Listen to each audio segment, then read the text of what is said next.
الحمد للہ وکفى والصلاة والسلام على عباده الذین اصطفى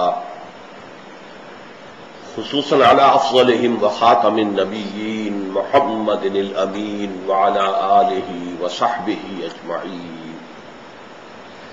اما بعد فقد قال اللہ تبارک وتعالی كما ورد في سورة الصف: اعوذ باللہ من الشیطان الرجیم بسم اللہ الرحمن الرحیم. هو الذی ارسل رسولہ بالہدی ودین الحق لیظہرہ علی الدین کلہ ولو کرہ المشرکون. یا ایہا الذین آمنوا هل ادلکم علی تجارۃ تنجیکم من عذاب علیم تؤمنون باللہ ورسولہ وتجاہدون فی سبیل اللہ باموالکم وانفسکم ذالکم خیر لکم ان کنتم تعلمون. صدق اللہ العظیم. رب اشرح لی صدری ویسر لی امری واحلل عقدۃ من لسانی یفقہوا قولی. اللہم ربنا الہمنا رشدنا واعذنا من شرور انفسنا. اللہم ارنا الحق حقا وارزقنا اتباعہ وارنا الباطل باطلا وارزقنا اجتنابہ. آمین یا رب العالمین. سورہ صف کی آیت نمبر 9 کے بارے میں میں یہ عرض کر چکا ہوں کہ نمبر 1 تو یہ کہ یہ سورہ صف کی مرکزی آیت ہے. یوں سمجھیے کہ ہر سورہ مبارکہ میں جو آیات ہیں وہ ایک خاص مرکزی مضمون کے ساتھ وابستہ ہوتی ہے. اسے اس سورہ مبارکہ کا عمود کہا جاتا ہے. ہر آیت اپنی جگہ پر علم و حکمت کا، ہدایت کا، موعظت کا ایک بڑا قیمتی موتی ہے.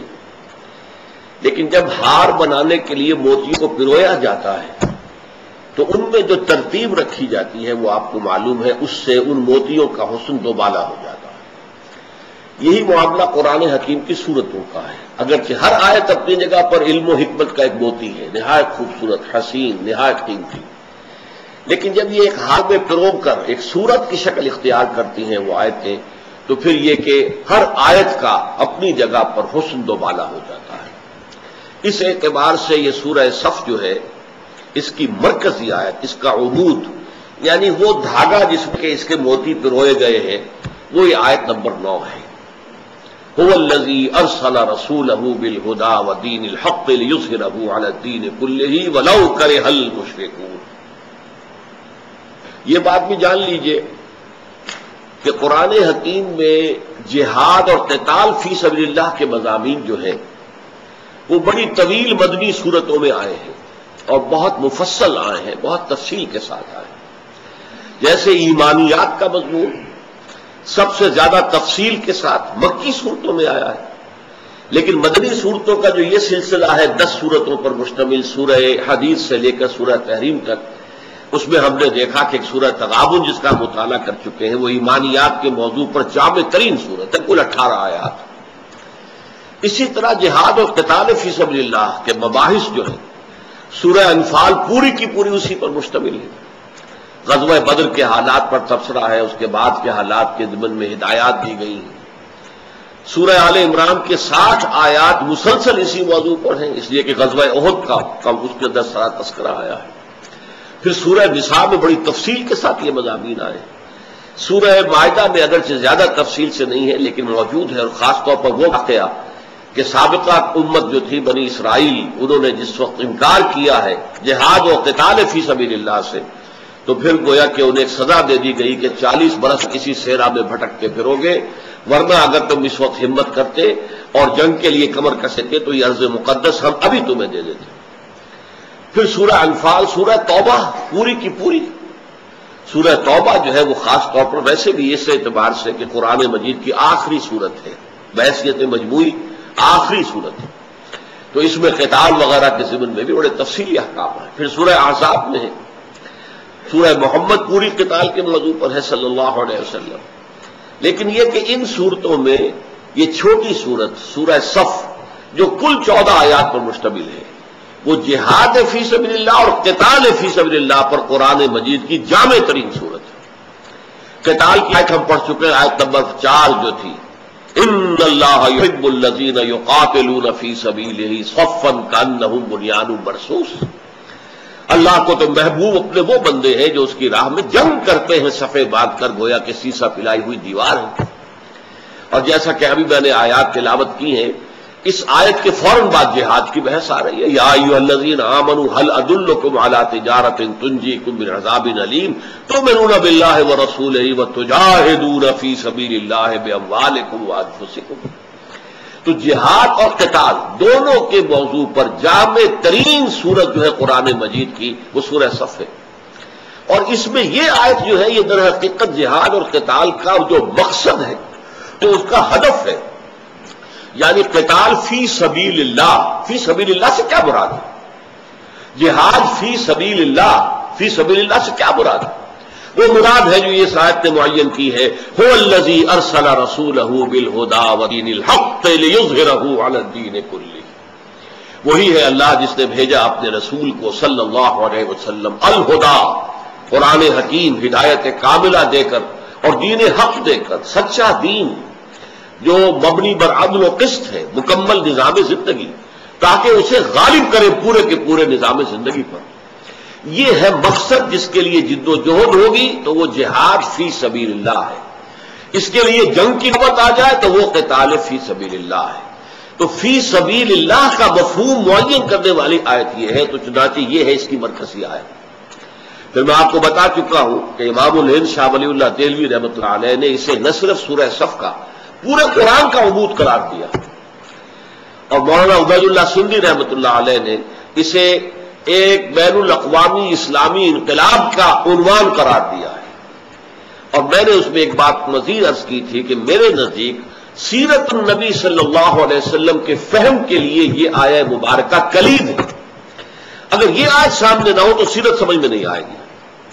آج میں تھوڑی سی روشنی اس موضوع پر ڈالنا چاہتا ہوں، اور اس کے لیے پہلے میں حوالہ دینا چاہتا ہوں مستشرقین کا، کہ انہوں نے سیرت کے بارے میں کیسی گول مول باتیں کر کے اور لوگوں کے ذہنوں میں ایک اشکالات اور شبہات پیدا کیے۔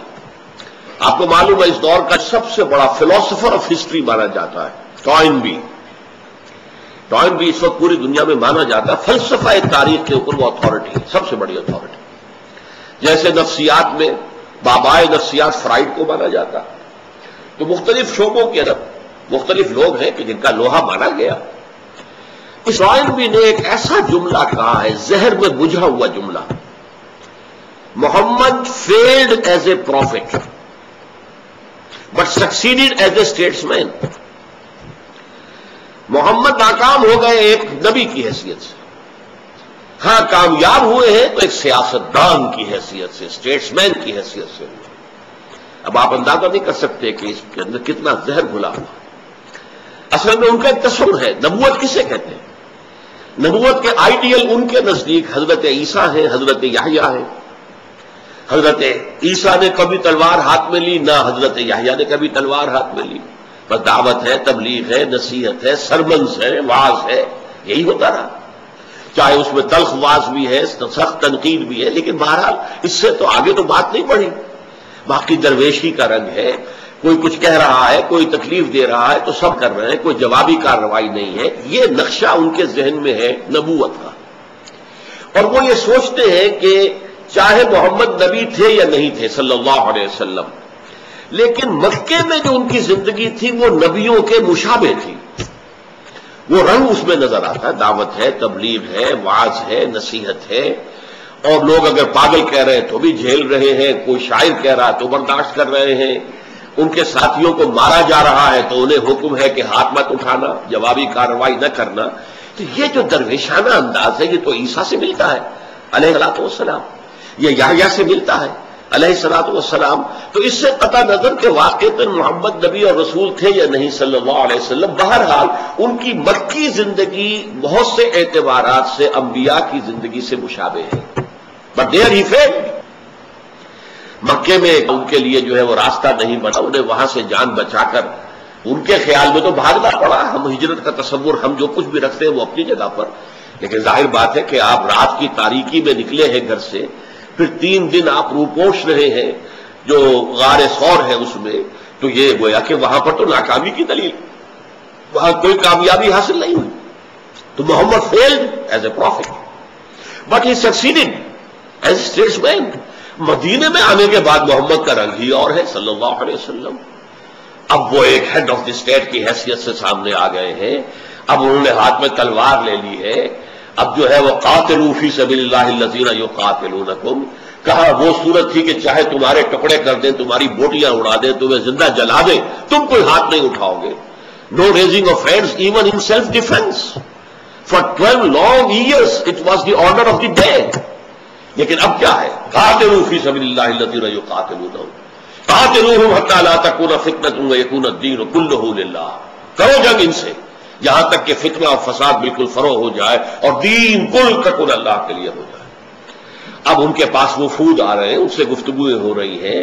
انہوں نے یہودیوں کے ساتھ مصالحت کی ہے اور اس میں میثاق مدینہ کی جو ہے بہت دنیا کے اندر دھوم ہے اور اس کے اندر بڑی حکمتیں ہیں. یہ ساری چیزیں یہاں تو اب محمد ایک اسٹیٹس مین کی حیثیت سے، ایک سیاستدان کی حیثیت سے، ایک سپہ سالار کی حیثیت سے، ایک حاکم وقت کی حیثیت سے سامنے آئے ہیں. وہاں وہ کامیاب ہوئے.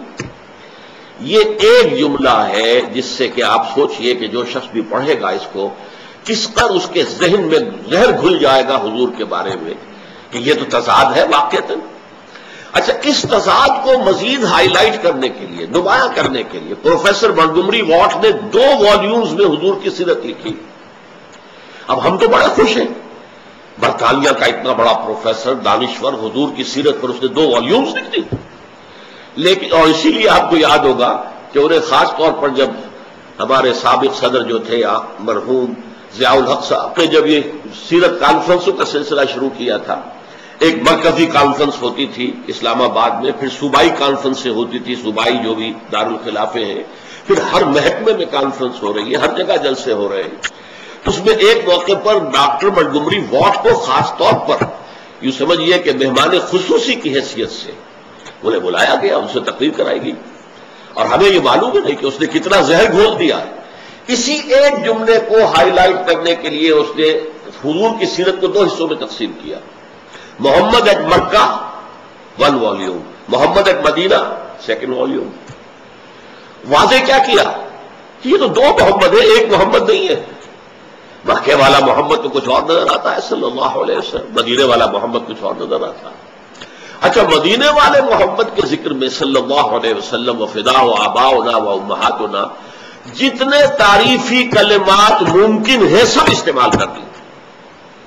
حضور کی اسٹیٹس مین شپ، حضور کی موقع شناسی، حضور کی مردم شناسی، بر وقت اقدام کرنا، یہود کو جکڑ لینا میثاق مدینہ میں، مہاجرین اور انصار کو جکڑ لینا مواخات میں، بھائی بھائی بنا دیے گئے.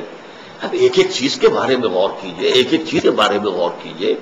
پھر حضور بحیثیت سپہ سالار، آپ کی دانش مندی، آپ کی جو آپ کہیے ملٹری پالیسی، اسٹریٹجی، کس طریقے سے آپ نے دب کر صلح کر لی قریش کے ساتھ، دب کر، تاکہ بالکل یکسو ہو کر یہودیوں کے ساتھ آخری مارکہ ہو جائے اور خیبر پر حملہ کر کے تاکہ ہمارا جو پشت ہے وہ محفوظ ہو. جنوب میں ہے مکہ اور شمال میں جانا ہے خیبر کی طرف. اب اگر مکے والوں سے یہ معاہدہ نہ ہو گیا ہوتا صلح حدیبیہ تو اندیشہ تھا کہ مسلمان اگر خیبر پر حملے کرنے کے لیے نکلتے تو ادھر سے قریش آ کر مدینے کے اوپر حملہ آور ہو کر فتح کر لیتے. لہذا پہلے آپ نے ان سے صلح کی، دب کر صلح کی، اس کے بعد یکسو ہو کر پھر حملہ کیا اور یہودیوں کا جو آخری گڑھ تھا اس کو ختم کر دیا. تو یہ حضور کی پالیسیز کا معاملہ، دور اندیشی کا معاملہ، معاملہ فہمی کا معاملہ، انسان شناسی کا معاملہ، یہ صلاحیت، یہ در حقیقت اس کو جتنے ٹریبیوٹس پے کیے جا سکتے ہیں، جتنے بھی اس کے لیے ایڈجیکٹیوز ہیں، اس کے لیے سپرلیٹو ڈگریز کے اندر ایڈجیکٹیوز جو ہے اس نے استعمال کر دی. لیکن اب غور کیجئے، ہم تو دھوکہ کھا جائیں گے. یہ تو بڑا حضور کا بڑا صلاح خواہ ہے، بہت ہی تو حمد کر رہا ہے، تعریف کر رہا ہے، لیکن اصل کیا ہے؟ Muhammad at Mecca, Muhammad at Medina. They are 2 Muhammad صلی اللہ علیہ وسلم.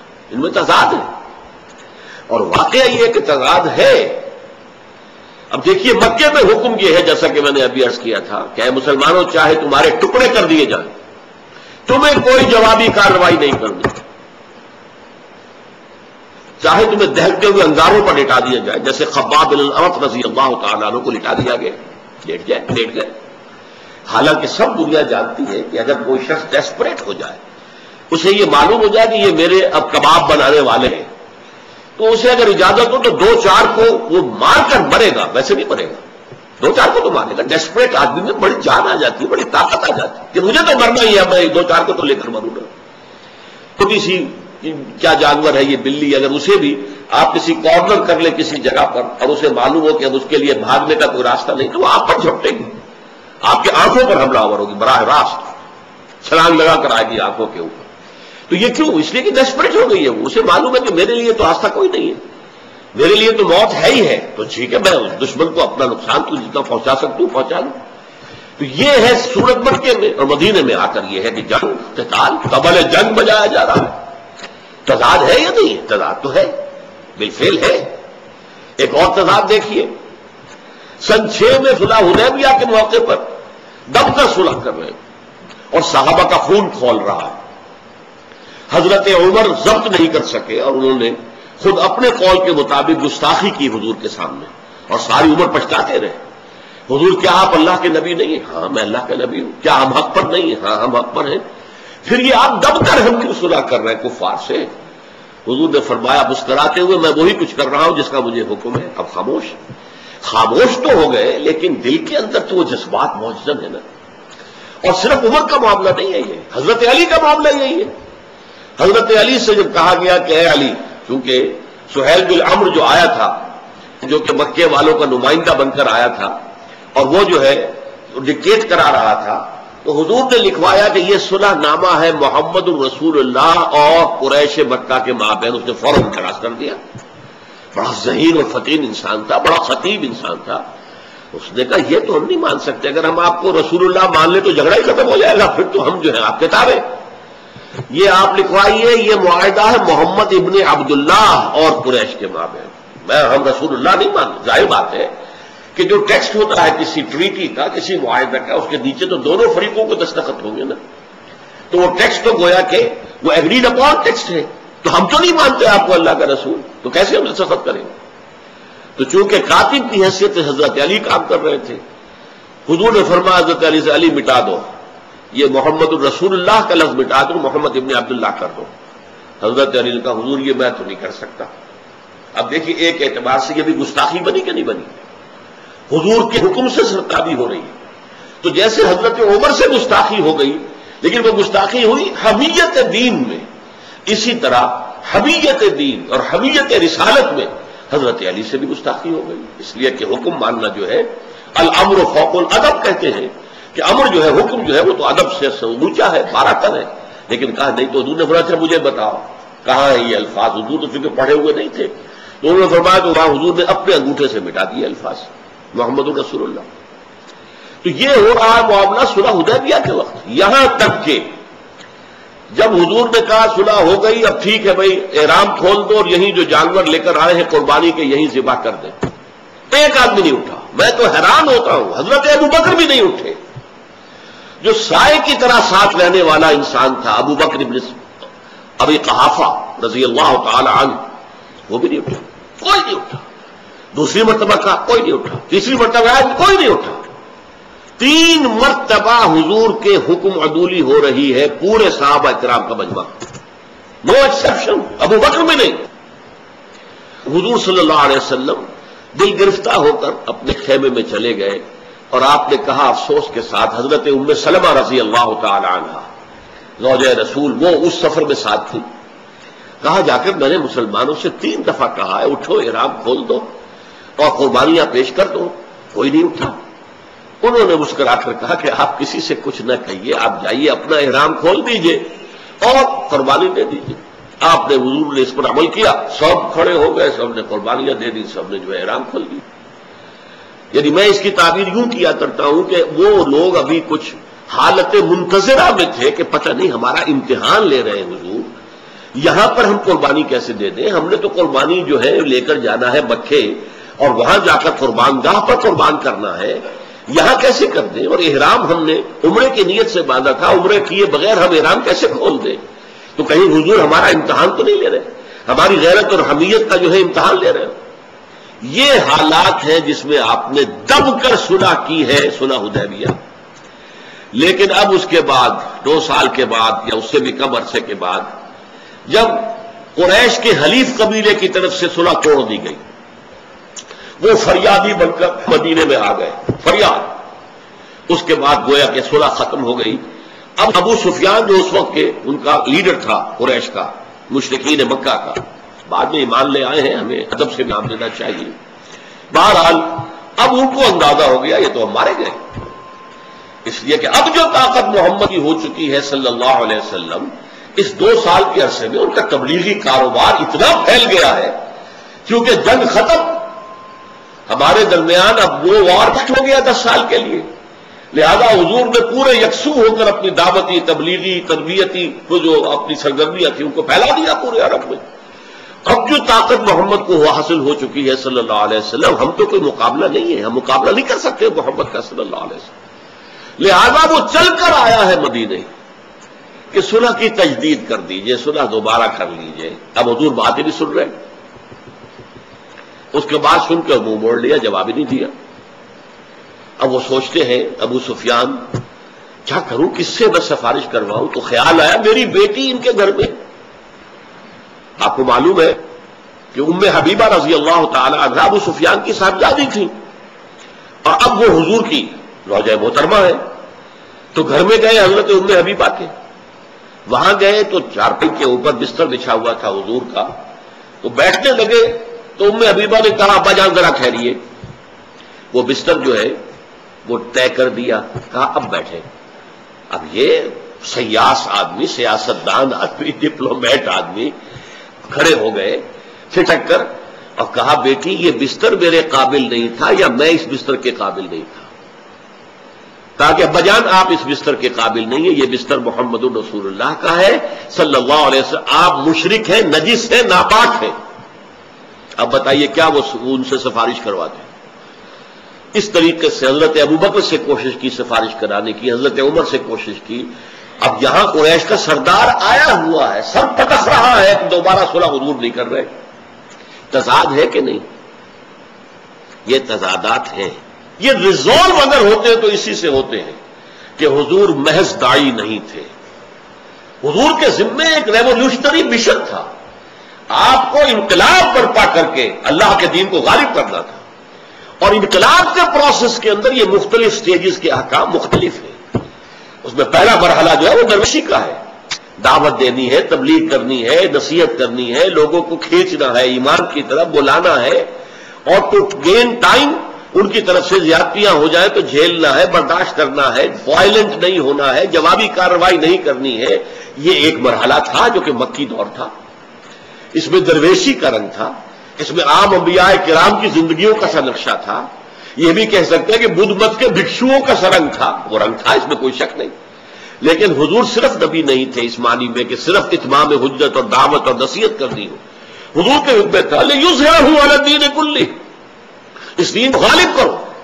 اب اس کے لیے ظاہر بات ہے کہ اس کے لیے تو اہل کفر سے مقابلہ بھی کرنا پڑے گا.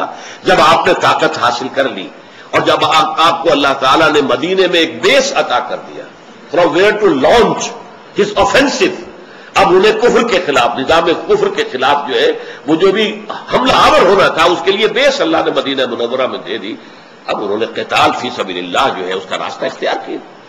تو یہ در حقیقت بن جاتا ہے معاملہ کہ ایک اگر آپ کے سامنے مقصد ہو، مقصد کیا تھا؟ هو الذی ارسل رسولہ بالہدی ودین الحق لیظہرہ علی الدین کلہ. یہ تھا اصل مقصد جس کے لیے محمد الرسول اللہ صلی اللہ علیہ وسلم کی بعثت ہوئی تھی. اب آپ اس پورے پروسیس کو دیکھیں گے تو معلوم ہوگا کہ یہ 2 سٹیجز ہیں، یہ مختلف 2 مراحل ہیں اس انقلابی عمل کے. اس پر میری تفصیلی کتاب تو ہے منہج انقلاب نبوی، لیکن یہاں تو میں علامہ اقبال کے ایک شعر کے حوالے سے یہ 2 مراحل جو ہے بیان کیے دیتا ہوں. علامہ اقبال نے خاص کیف کے عالم میں یہ اشعار کہے ہیں: گفتند جان ماں آیا بے تمہیں سازت، اللہ نے مجھ سے فرمایا ہے اقبال میں نے تمہیں اپنے جس دنیا میں جس جہان میں بھیجا ہے وہ تمہیں اچھی لگی کہ نہیں؟ گفتم کے نبی سعادت، میں نے کہا نہیں مجھے اچھی نہیں لگی۔ گفتم کے برہم جن، اللہ نے کہا اچھا تو پھر توڑ دو، پھوڑ دو، اس کو برہم کر دو، درہم برہم کر دو۔ اچھا درہم برہم کیسے کریں گے؟ اب اگلے شعر میں یہ دو ہیں ادوار حضور کی سیرت کے، با نشہ درویشی در ساز و دمادم زن، درویشی کا رنگ اختیار کرو، ایک داعی، ایک مبلغ، ایک ناصح، یہ اصل میں درویش ہوتا ہے۔ آپ کو معلوم ہے کہ بیگرز جیسے مانگتے ہیں ایسے ہی داعی مانگ رہا ہوتا ہے، بھائی میری مدد کرو، اس ساتھ تعاون کرو، میری بات مان لو، وہ تو اس طرح کا معاملہ ہے۔ اب اگر کوئی دھتکار دیتا ٹھیک ہے بھائی، اچھا بھائی اللہ تمہارا بھلا کرے، اس وقت تمہاری سمجھ میں میری بات نہیں آ رہی ہے، پھر بات کریں گے۔ وہ درویشی ہے، کوئی مار رہا ہے، پتھراؤ کر رہا ہے، کوئی اور کچھ کر رہا ہے، کوئی پاگل کہہ رہا ہے، کوئی مجنون کہہ رہا ہے، کوئی شاعر کہہ رہا ہے، کوئی شاعر کے ساتھ برداشت برداشت برداشت۔ یہ ہے وہ جو مکے میں ہوتا رہا 12 برس۔ با نشہ درویشی در ساز، درویشی کے نشے کے ساتھ ہم آہنگی پیدا کر لو، یہ درویشی تمہارے اندر رس بس جائے پہلے دعوت کے مرحلے میں، تربیت کے مرحلے میں۔ اور جو جس کو میں نے قرار دیا اپنی اس کتاب میں کہ جو سیرت النبی کا ایک انقلابی تجزیہ جو ہے، اور میں کہوں گا اسے کہ جو فلسفہ سیرت ہے، جو در حقیقت اس آیت کے مرکزی مضمون ہی سے سمجھ میں آ سکتا ہے ورنہ نہیں، تو اس میں جو میں نے پیسو ریزسٹنس کا مرحلہ کہا ہے۔ ریزسٹنس تو ہے، کھڑے رہے، پیچھے نہیں ہٹنا، لیکن جوابی کارروائی کوئی نہیں، مارتے ہو مار دو بھائی، بیٹھتے انگاروں پہ لٹاتے ہو لیٹ جائیں گے، کیا ہے جان چلی جائے گی نا، تو کیا ہے، ہم تو سیدھے جنت میں چلے جائیں گے، ہمارا کچھ نہیں بگڑتا۔ حضرت سمیہ اور حضرت یاسر رضی اللہ تعالی عنہما دونوں کو شہید کر دیا ابو جہل نے، اور حضور سامنے سے گزرتے تھے، اصبروا یا آل یاسر فإن موعدکم الجنہ، اے یاسر کے گھر والوں صبر کرو، تمہارے وعدے کی جگہ جنت ہے، وہاں تمہارے استقبال کی تیاریاں ہو رہی ہیں۔ حالانکہ کم سے کم 40 مسلمان موجود تھے مکے میں، نہ وہ بزدل تھے نہ بے غیرت تھے، اگر اجازت ہوتی تو ابو جہل کی تکہ بوٹی وہی کر دیتے، لیکن نہیں، اجازت نہیں، صبر کرو، کفوا ایدیکم، اپنے ہاتھ رو کے رکھو، یہ احکام تھے۔ اس اعتبار سے پہلا مرحلہ کیا ہے؟ با نشہ درویشی در ساز و دمادم زن، دمادم زن، دمادم زن، کوشش کرتے رہو کرتے رہو کرتے رہو، محنت کرتے رہو، دعوت پر، تبلیغ پر، نصیحت پر، تربیت پر، لیکن کیوں پختہ شوی، جب تیار ہو جاؤ پختہ ہو جاؤ، کیوں پختہ شوی، تعداد بھی کافی ہو جائے، وہ تربیت یافتہ بھی ہے، ان کا تزکیہ بھی ہو گیا ہے، وہ منظم بھی ہے، وہ سب و طاعت کے اوپر کاربند ہے، وہ حکم کے اور چشم و ابرو کے اشاروں کے منتظر ہے۔ جب یہ کیفیت ہو جائے، چون پختہ شوی خدرا بر سلطنت جم زن، اب اپنے آپ کو سلطنت جم پر گراؤ، ٹکرا دو اپنے آپ کو۔ یہ ہے وہ مرحلہ کہ جو مدینے میں آیا ہے۔ اب آپ نے وقت کے نظام سے ٹکر لی ہے، وقت کے نظام کے ساتھ ٹکراؤ مول لیا ہے، خود آگے بڑھ کر۔ اس میں بعض ہمارے سیرت نگاروں نے غلط بات کی ہے کہ یہ تو صرف ڈیفنس میں تھا، قطعاً غلط بات ہے، حضور نے خود آگے بڑھ کر ٹکر مول لی ہے۔ اس کو میں پوری تفصیل سے اپنی کتاب میں جو منہج انقلاب نبی تفصیل سے ثابت کر چکا ہوں۔ الحمدللہ جو تازہ کتاب جو آئی ہے سیرت کے اوپر الرحیق المختوم، اس میں بھی یہ بات واضح ہو جاتی ہے۔ غزوہ بدر سے پہلے 8 مہمیں ہیں جو حضور نے خود بھیجی ہیں باہر، اور ان میں سے 4 میں آپ خود بھی گئے، غزوات، اور 4 سرایا ہیں۔